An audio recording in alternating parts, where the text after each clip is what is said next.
man? How you doing, man? Good, man. You too, my friend. Yeah, it's awesome. Hey, thanks for taking time. Love the shirt. Thank you. Love yours. Awesome. Ronnie, well, you heard of these guys? Yeah, I have actually. Band's great, except for that singer. I love it, man. Ronnie was a mentor of mine. I don't know if you knew that. He was a real mentor of mine. Now, Ronnie, I met him when I toured with him in South America when I was a Jason Bonham band. Mm-hmm. And he heard me. This is how it started. He was, because we were the opening band. It was us and Dio and Bruce Dickinson band and Scorpions, right? And we're playing to 50 to 100,000 people. So it was the first time I'd ever played in front of crowds that big. Yeah. So it was really a huge high for me, a huge thrill. So he said he was backstage, and I knew Pilson from around, and Vinny, I met him the night before. But anyway, and he says, I was backstage, and he goes, and I said to one of my, my guys, I said, who's that kid singing with Bonzo's kid? And they were like, oh, this guy, Chas, he lives in LA. And he lives in LA. He goes, oh, I want to meet him. And so the next thing I know, after we're done playing, and I'm, like I said, I'm like a kid, full of piss and vinegar in a candy store. Yeah. I just played in front of the biggest crowd I ever played in front of, right? And they were screaming. And the tour manager comes up to me and says, hey, so are you going to hang out after the show? And I go, fuck yeah, I'm not going anywhere, obviously, right? What am I going to do? So, of course, I want to see the rest of the show. I want to be right here, having a drink. And he goes, okay, well, listen, Ronnie would like to meet you. So when we're done, he goes, you go with he and I this way, because the rest of the band goes this way. So we did. And I was like, are you kidding me? So sure enough, I followed him, and he had Ronnie's bottle of vodka and tonic, and, and we go, and of course they're playing football stadium, soccer stadiums over there.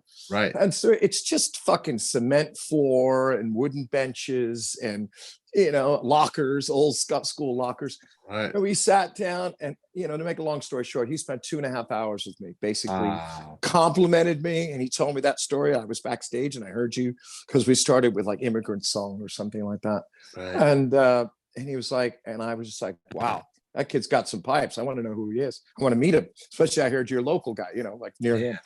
So, that's how he became my mentor. He gave me his phone number that night and said, ever have any questions, you ever need any help, anything, don't hesitate to call me. That's how kind and good-hearted and caring he really was, And he was a fun guy to hang with too. Yeah, I bet. Oh yeah, we had drinks, and he pulled out a joint. He said, do you do this? And I said, well, not normally when I'm singing, but I'm not singing right now. Sure. So, I love it. Yeah. I hear that so much. The guy had wings. He's an absolute angel. And well missed. He really is. Agreed. Absolutely. Very much missed. Agreed. Yes, absolutely. Well, Chas, let me introduce you to everybody. This could take an hour right here. Am I going to be tested on this later? Boy, it is. I don't know how you can even remember this. This history of yours is tremendous. Chas West. Chas was the singer for supergroup Three-Legged Dog, Super Troop. Spent a few minutes in Foreigner, a couple of stints in Lynch Mob. About 5 minutes, maybe. Toured with the legendary Diamond Head. Jakey Lee's Red Dragon Cartel. I could go on. Tribe of Gypsies, Tango Down, Thrust. There's just so many. And then, of course, the Jason Bonham band, Bonham. That was my biggest break. Yeah. You may most likely know him from the Jason Bonham band. And that was a stable home for quite a while, 5 or 6 years. And then we venture out into Resurrection Kings, which is more recent. And now fronting his very own project, Westbound. As you can see on that man's chest is Westbound. Yes. And with the dagger. It's my tattoo. It's my tat. Yeah. It is awesome. It is awesome. Chas, thanks so much for taking time. My pleasure, Scott. We are going to talk about that Westbound Volume 1 album. Thank you. It came out in 2019. Correct. And I remember that. But I also remember COVID hitting pretty hard right around. You got it. We were just breaking the ice, and things, we were just making some impact and making some noise and really getting a great reaction. And I had a bigger agent for the following year, and then all of a sudden, boom, everything stopped. Yep. World shut down. People, just couldn't go see live shows. No, exactly. It was just everything. And unfortunately, everybody's like, "Oh, this is going to be a few months," and it just carried on. Here we are. It's almost fucking 2 years now. Yeah. Right. Yep. I know. It's unbelievable, and we're still dealing with it in a much less way, I think now. But I agree. It's still hanging around. Still around. But you're about to go to the East Coast to do a few shows. Yes, I'm leaving tomorrow. Yeah, we've got a few shows this weekend. Some of them been postponed since the end of last year because of COVID. Mm-hmm. And then, I just thought, unfortunately, like you said, we weren't able to do anything for over a year. So it's almost like starting all over again, you know? Yeah. So, that's why I got Jody involved, Jody Best, and, for promotion, publicity, and kind of a re-release on the single. And, we're going back out there. Let everybody know we're still a band. We're still out there. We were only able to do a couple of shows last year. We did Northern California at a little place my friend owns, and then we sold out the Viper Room in October. Nice. But after that, but besides that, it was nothing. So, so that's mainly that's the main reason I'm doing this, and I'm hoping. I believe after April things are going to get a lot better. I had it a couple of weeks ago during my birthday. Really? Oh. Yeah, it was. I was fortunate though; it was just a cold.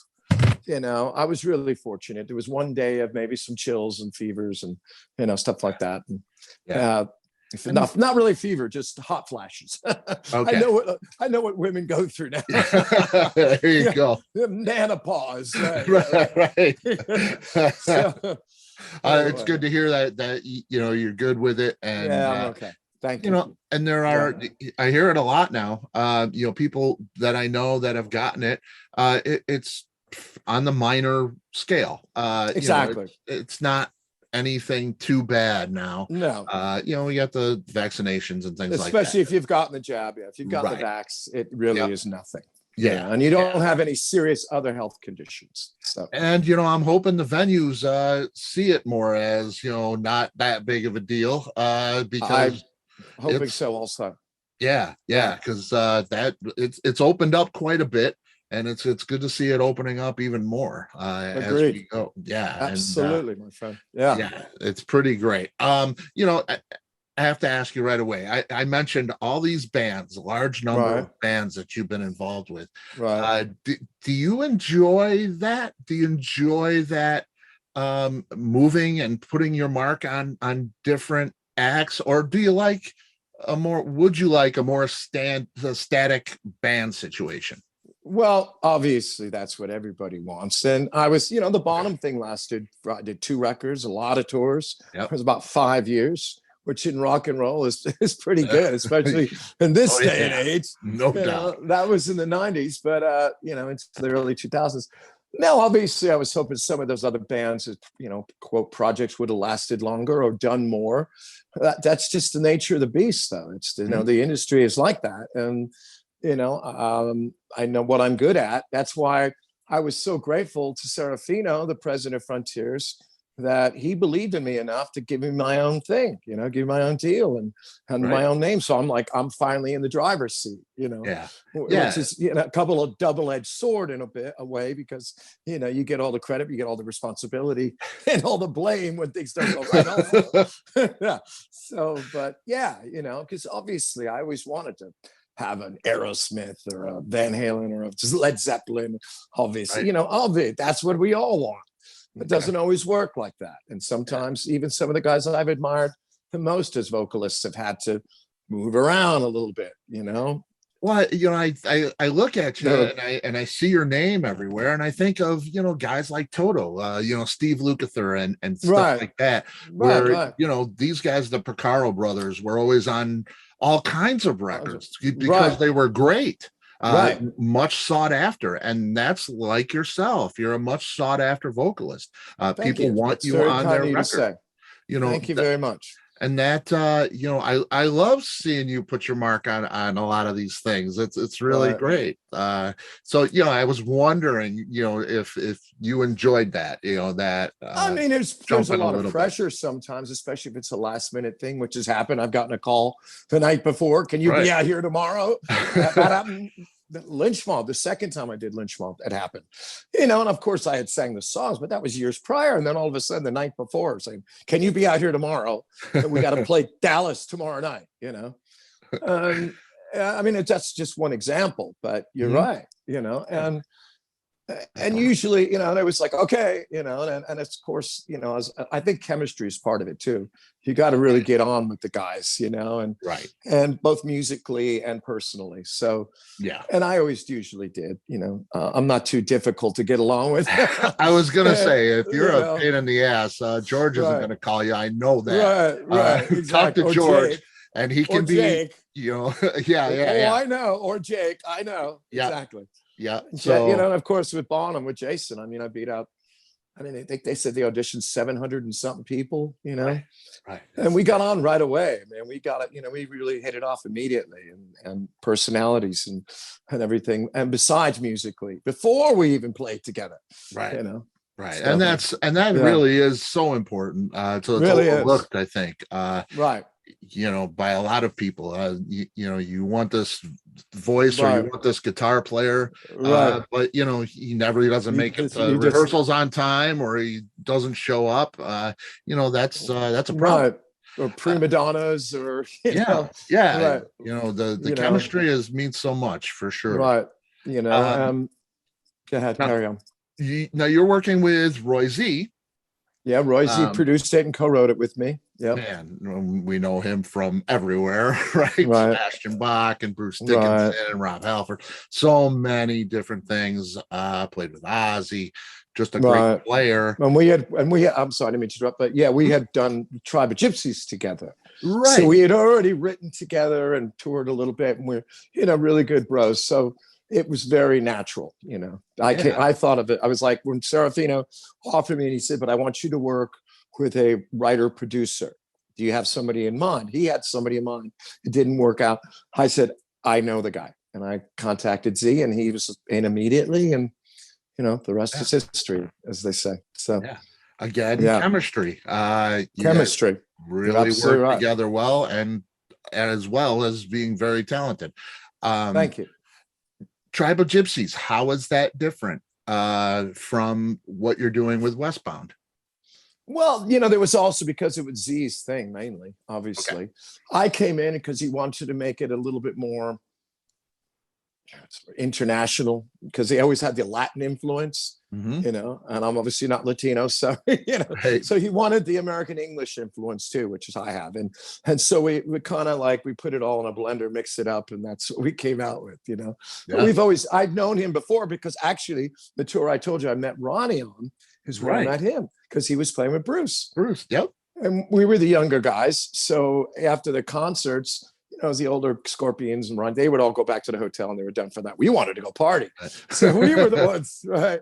We were the ones going out to the bars, and then they'd have some, little cover band or something. We'd get up and jam with them. And that's how we really got to know each other, Pretty great. So, just hanging, playing, hanging, partying, really getting to know one another. So when it came up that he needed a vocalist for Tribe, he thought, maybe if I branch out and go to a little different direction, still have the Latino influence, but maybe a little of this too. And that's what happened, and then it worked for a bit. And it's still working though. I think so. Yeah. It's great. Absolutely. It's great to see you guys doing this Westbound thing together. Yeah. Right. It's and the rest of the band, just a crazy band you got. It's just fantastic. Chili Moreno. He's been a bro many years too. Yeah. Pretty great. On drums, of course. Brian Tishy plays and wrote with you for a couple tracks. 2 songs. That is correct. That guy is like yourself. Oh, he has his mark on so many things. He's just he is a beast. He is. He's a great guy too. Of course, we did the Bonzo Bash and all that. I know you probably heard about that. So we do it at NAMM every year, and we also had the Moby Dicks, which is our all-star Zeppelin tribute thing. That is the house band for the Bonzo band. But I don't know. I didn't mean to interrupt, but Chili is also the drummer on the last Tribe of Gypsies record, Dweller on the Threshold, Dave Chili Moreno. Right. So we had, written together, or not written, but he had some writing credit on this record, but on that record, he played on it. He played all the drums. Yeah. So, it's fantastic. I just got an email actually that Brian Tichy is going to be rejoining Dead Daisies. Rejoining the Dead Daisies. So he told me that last month, and he said, "You can't say anything." I'm like, okay. Don't worry. They don't want to put anything out there till January. I was like, okay, this is for the holidays. That's pretty cool. Another great band. Putting his mark there again, which absolutely. is great. Yeah. Now you mentioned the Moby Dicks. You of course have that Zeppelin Robert Plant thing going on, especially being with Jason for so long and fronting his band. Have you ever spoken with Robert Plant in particular? Yes, I have. Met him a couple of times. Great. I'll tell you a funny story. The first time I met him was backstage, and I was with my former manager, Phil Carson. Who's very well known. He signed AC/DC. Okay, he was at Atlantic Records. He signed them. He was Zeppelin's A&R guy. Exactly, he was Zeppelin's A&R guy in the '70s. Because he was out of Atlantic in London. So anyway, so I went with Phil, and we went backstage, and I was introduced. And I'll never forget this. This is the coolest thing. I had met Jimmy once before with Phil, but I had never met Robert. And I was wearing this shirt, and he goes, "Great shirt, mate. Where'd you get it?" And I'm going, like New York, I think, or London. It was when I was touring. I knew it wasn't LA. I knew it was either New York, London, or Toronto. And it was one of those. And I said, he goes, and then he said it again, like we're talking and making small talk. And him and Phil and Jimmy came over and they're making small talk and talking about things in the past and funny stories and things. And then he says it again. And the tour manager comes out and says, "Okay, guys, and ready to go up the ramp onto the stage." And I go, "Robert, do you want to wear this?" Because we're about the same height, the same size.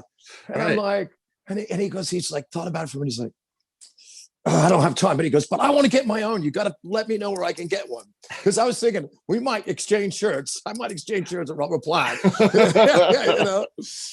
which is pretty funny. But that was the first time I met him. Yeah.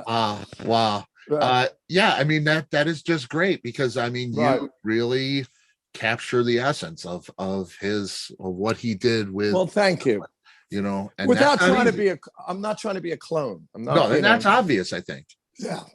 I just happen to be tall and blonde. I'm not trying to go out, and put on platform shoes and, right. Yeah. I mean, you put, when I've heard you sing the Zeppelin stuff many times from NAMM to the Zepp Set album. And it's you, but you really capture that emotion, that essence, I guess. Yeah. There's something to it that you don't always hear when you hear a Zeppelin cover. Thank you. And that's it's a gift. It really is. It's pretty great. Thank you very much, Scott. Yeah, absolutely. Now you did some acting too. I did some when you first came here. You with your job at the Troubadour. We'll get into a little bit of that. Boy, you did some digging on my history, didn't you? Absolutely. All right. Yes, I did. Would you consider an acting role? Absolutely. You would. You enjoyed it. I loved it. Absolutely. I mean, as far as hurry up and wait, it's a lot more than even in the music industry. You sit around for hours. And of course, as I did a bigger thing like the Rockstar movie, then I got my own trailer. But in the early days, you didn't get that. So you're waiting around, just sitting at a table or off to the side when they eventually, but yeah, I loved it, and I started with theater, actually, that's how it happened. I was doing theater, and then of course that branched out into acting, but I had eventually decided, well, I don't know if I'm a good actor. I don't fucking, I'm just, I'm just feeling it. I'm a performer, I guess, more than anything. And so I decided, well, I think music, I think I'm more, better at that, as a vocalist and, frontman, as opposed to trying to just be an actor. I'd like to maybe do a little bit of that on the side, Right. And then the women, and then of course, when you're a kid and you start playing in bands, women are throwing themselves at you. So it's like, well, this doesn't suck. This works. Right? This works. All right. Let's do nice fringe benefits. Yes. Right. So let's go back to the Troubadour. When you first come over, you're from the New York, New Jersey area. Right. You come out to LA, you get a job at the Troubadour of all places. That was by accident. Yeah. But did that help with, it had to meeting musicians, people in the industry? That's exactly right. Yeah. That's how it happened. Yeah. Wow. I came out for a band. A guy saw me with a band that I was playing with on the East Coast in the Midwest. And he said, look, I got this band out in LA. And we're kind of like a Van Halen, Zeppelin-ish, White Snake kind of thing. But they don't like this vocalist. They think the vocals are weak. And they say you need a strong front man. And they kept saying like David Coverdale or David Lee Roth combo, And he said, I think you could do it. I think you could be the guy. Would you ever think about moving to LA? And I was like, where do I sign? Right. So I came out, and it unfortunately it fell apart within a few days. It was like a Van Halen brothers kind of thing, where it was two older brothers that older guys that were brothers that ran the band. One was the bassist, one was the guitarist. And they were like, they basically said to the manager, this kid's not coming in and taking over our band. No, and he basically said, well, if you don't go with Chas or somebody like him, then you're wasting my time, because every label has said the same thing, that the vocals are weak. You need a front man. Mm-hmm. He said, so I'm done with you guys unless you agree to, maybe if you don't want Chas and other guys, check out some other guys. And I think he came back to me and he said, Chas, I'm really sorry. He goes, but I'm dropping them, just so you know, I'm done with them. He goes, but I feel bad. He goes, what would you want to do? And I said, Greg, I'd love to stay out here, but I don't know a fucking single soul, which is the truth. So he said, all right, look, he goes, it was like a Friday. He goes, let's go out tonight. Let me take you out. Let's go have some fun. I'll introduce some people. He goes, my girlfriend's gone for the weekend. You could stay at my house. And maybe you'll meet some baby, who knows? And I said, okay. So we went out to a couple clubs, and the Troubadour was the last place. And he knew the manager, who was also from New York. So the manager came up to me and he said, hey, I heard what happened. I'm sorry about that. And he goes, but Greg said you'd like to stay out here. And I said, yeah, I'd love to, but I don't know anybody. And he said, what are you going to do? And I said, that's the other thing. I don't know what. Right? Yeah, exactly. And he says, well, he goes, would you want to work here? And I go, sure. What the hell would I do? And he goes, well, you can help behind the bar a bit. Have you ever done that? And I said, yeah, little bits here and there, but nothing major. And he said, and you could be a doorman. He goes, you got a good look. You look like you could handle yourself. You're not going to make much money, but that's exactly what he said. But you'll meet other musicians, and you get something else going. No. And sure enough, and he goes, we'll feed you every day. And he let me stay on his couch, for like weeks. Oh, it was great. A couch served. And he's just like, my girlfriend comes over on Tuesdays and Thursdays. So all I ask is that you bug her off, take off there and you can come down here and hang out. He goes, oh, but by the way, she's got a lot of hot girlfriends too. So you might want to meet them. Yes. Always a plus. Always. Absolutely. You got a job, you got a place to stay, and you're probably going to get laid too. Hell. Yeah. Can it get any better? Welcome to La La Land. Right. And you haven't left since. No, well, I was in England for a bit, and I did have a house in Vegas that I had got bought back with my ex many years ago, back in the late 90s, because it was so cheap to buy back then. Yeah. But that was then. Yeah, that's for sure. That was then. Yeah. What's the biggest thing you've learned since that time, since first starting out in LA? Well, I've learned a lot, especially since the Bonham experience, what to do and what not to do. I really didn't know the big game. I knew the smaller game a little bit. I came real close a couple times with some other bands like Thrust and some others, but it never really materialized into the big deal, the big record contract. It was like a demo deal or what do they call it? Production deal, whatever, Right.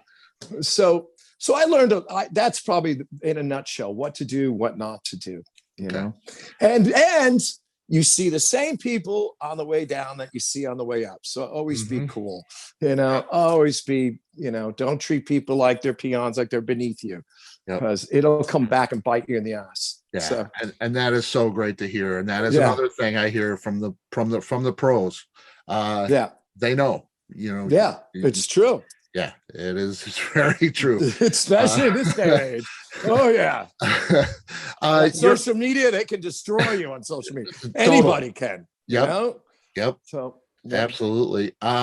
Your approach to writing and singing, right. has it changed since the beginning? Or do you pretty much write in the same way you always have? And I think pretty much the same way. I mean, obviously, I think maybe my creative outlets and mine has opened up more, and I come up with ideas quicker.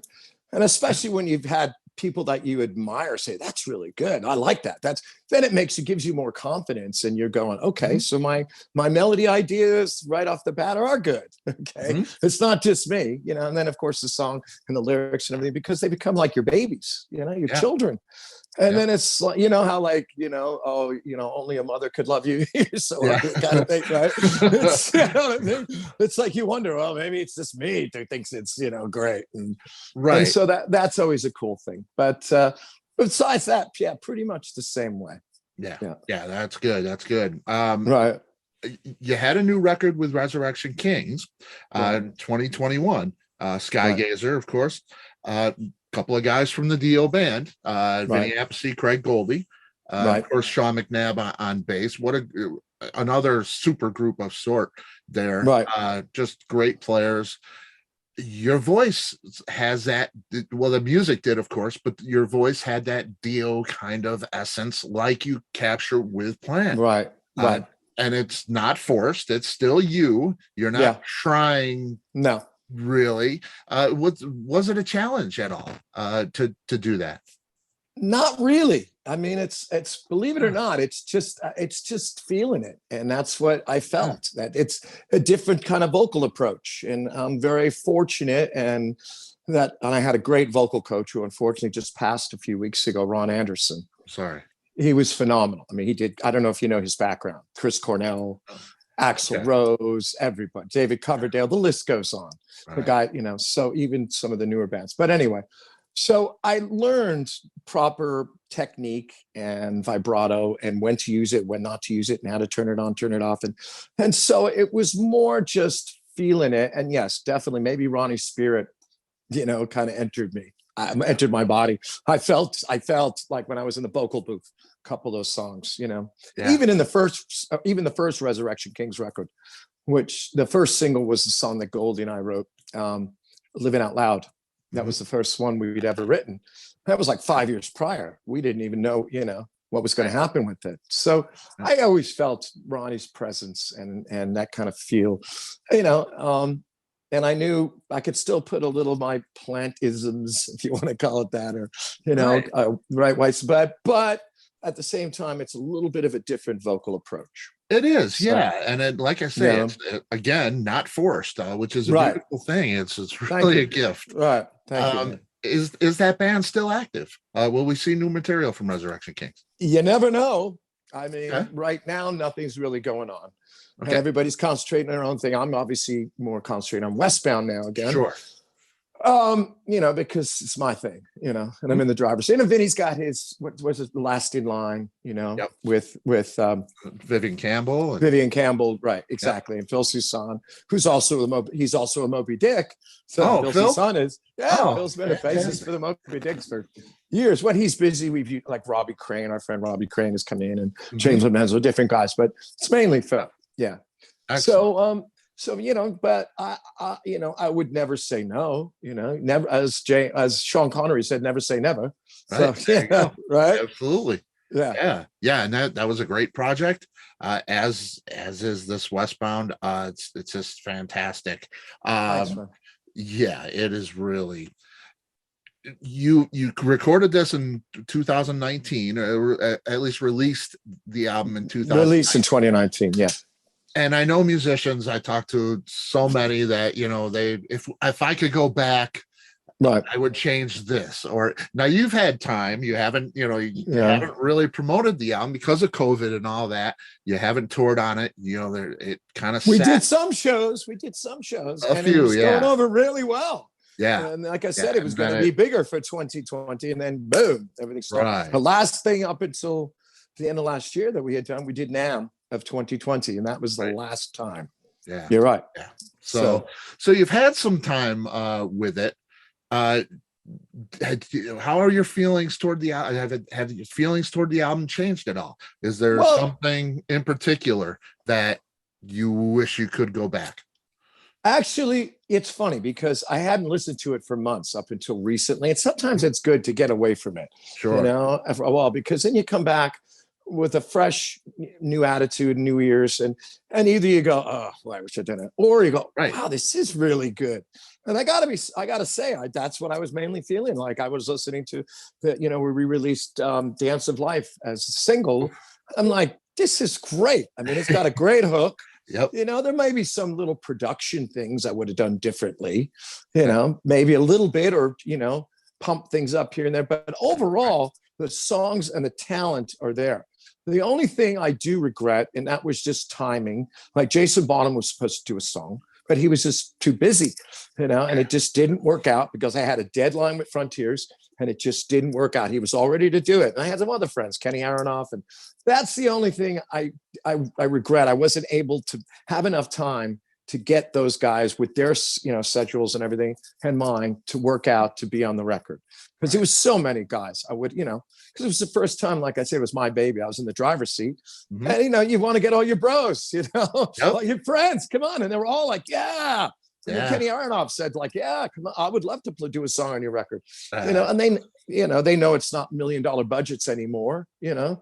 So that's, but it just, you know, I got Tish, thank God, because we wrote those 2 songs. Right. But, you know, and we just did it all at once. We wrote them, recorded them at his house, boom, done, you know.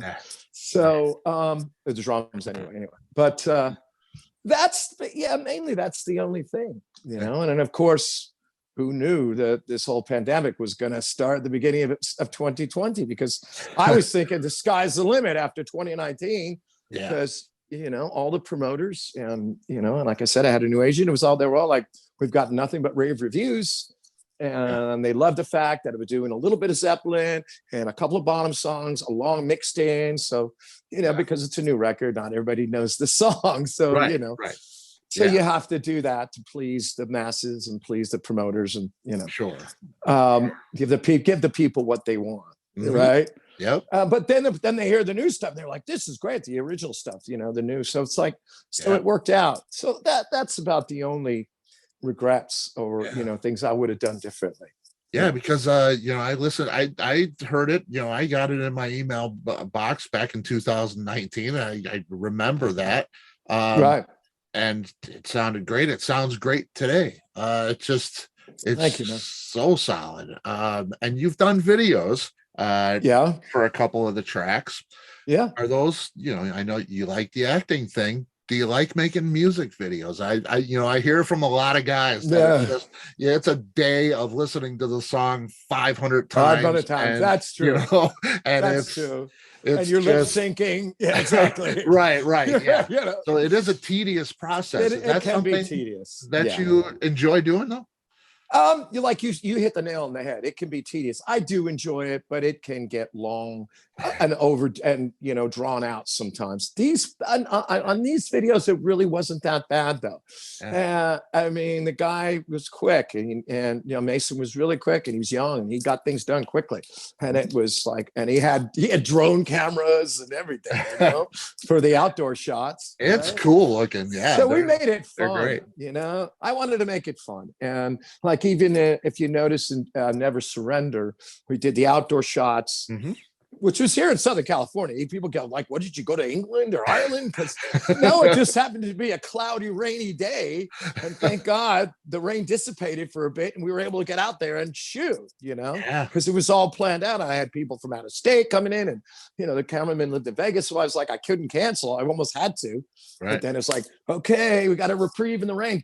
Let's do it, you know. But then I combine those other shots, like in our little clubhouse rehearsal where there's, you know, a bar. Cool. I just want, you know, exactly showing that we are bros, we're friends, we hang, you know, and we'll have a shot together, you know. So you know. That was great. I love seeing that. Yeah, that was really cool. Thank you. And that's another thing, you know, back to chemistry. Right. You know, on those long, tedious shoots like that, I would imagine it's very easy to get on each other's nerves. One guy doesn't want to do it anymore, you know. You know. Oh yeah. Yeah. You know. Happen. So again, chemistry. So the more enjoyable you can make it, exactly, and the chemistry matters. But more enjoyable, and it's like, okay, man, look, you know, let's go. We're just gonna shoot a little bit of us at the bar. Nobody gets shit faced. Maybe just have a sip, but make it look good. But we're having fun, right? And laughing, you know. Yeah, and and I wanted to portray that. It's not a quote put together record company project. Okay. Right.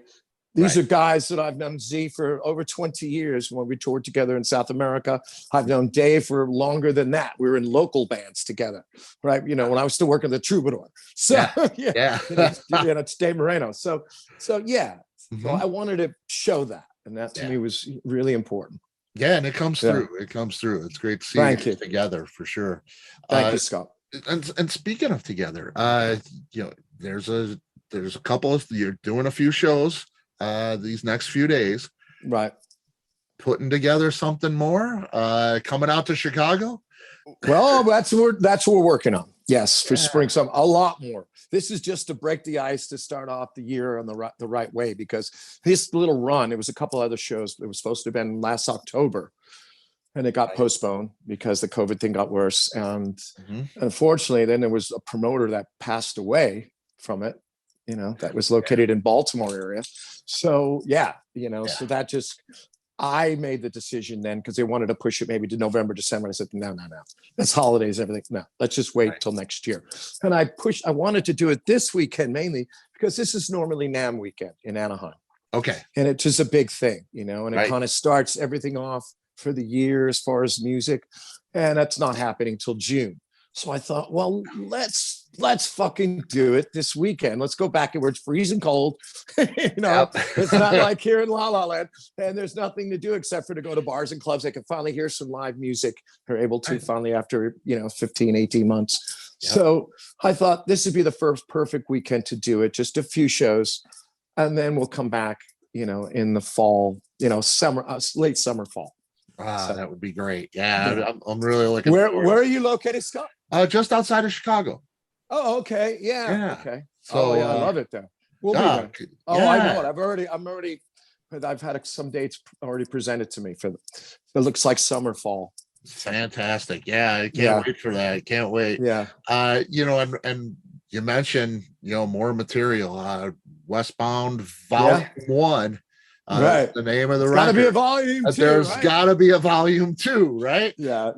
We're working on that. Definitely. You are. Okay. Yeah. And I'm hoping to maybe have it out in 2023. I'm not sure what avenue yet. It could be Frontiers, maybe not. I don't know.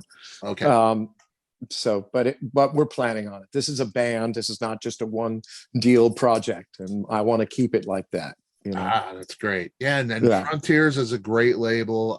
They are great. And they would be silly. They would be silly not to have a Westbound Volume 2 in their catalog for sure. Tell them that. Exactly. Let them know that, Scott. Serafino, he's a brilliant guy. Mario, absolutely. Yep, he knows what he's doing. So exactly. I totally expect you guys to be on the Frontiers label and get that deal. And man, a Westbound Volume 2 to go with my Westbound Volume 1. There you go. All right. Fantastic. Gotta have it. That's right. Bookends. Yes. And I look forward to seeing you, my friend. That would be too, great. Man. Definitely, Scott. We'll definitely hang. And it's been great chatting with you. You too, man. And thank you for everybody out there who's checked out the record or the videos or both. And come keep your eye out. We're going to be out there as much as we possibly can this year. And we look forward to meeting everybody again, or seeing everybody again, I should say, and meeting new people. Definitely. It's fantastic. And we appreciate you. We appreciate your talent and appreciate you writing this stuff and enriching our lives with with your talent and the music. It's really a special thing for people. Thank you, man. That means music. a lot to me, Scott. Thank you. It is something special to have you guys, the minstrels of the world, to give us what you give us. We appreciate it for sure. No, thank you for those kind words. That really means a lot. Thank you. Absolutely. Sometimes you never know how you touch people with songs. I'll real quick, I'll give you an example. One time I was in Vegas at my friend's place, Count's Vamped. It used to be called Feel Goods. And this guy came over to me. I'm just sitting at the bar. My friends were playing. I wasn't even playing that night. I was just hanging out and see my friends. And he goes, "You're Chas, right? From Chas West, the Bonham band, Jason Bonham." I said, "Yeah." He goes, "Oh my God, I just want to thank you so much." He goes, "I was in the Iraqi war." And he goes, "And, you got me through it. Your music," he said, "the music got me through it." And I said, "Oh, you mean hard rock in general, these bands?" He goes, No. I'm talking about," and he mentioned a specific song and a specific record that I did and co-wrote. And I was really, really touched. Yeah. It really said somebody, you have no idea, thousands of miles away, that is, a war that they didn't really want to be there anyway, but they felt they were doing the right thing. Okay. Risking their lives. And you're helping them somehow get through it and have hope, for the future. To me, that just meant so much, and outweighs any money, anything like that, any type of fame, Yeah. And that's what I mean. It is so special what you do. Right. It touches so many lives. And right. For me, all of this around me, all of this music, and what you guys do as musicians, it goes straight here, and it never leaves. Thank you. So it is very much appreciated, for sure. That means a lot. That means a lot, especially in this day and age, where so many people feel that music should just be free and they shouldn't have to pay for it. And musicians, they don't need to make a living. Who cares? Honestly. Yeah, it's frightening that right. But there is a lot of weight put into music by there is bands, so you're right, my friend. We appreciate you. I can't wait to see you. Safe travels, here, Scott. Safe travels. All right, take care. All right, all the best. Thank you Happy so much. 2022, everyone. Yes, absolutely. Cheers. Okay, cheers. See you soon. Take care.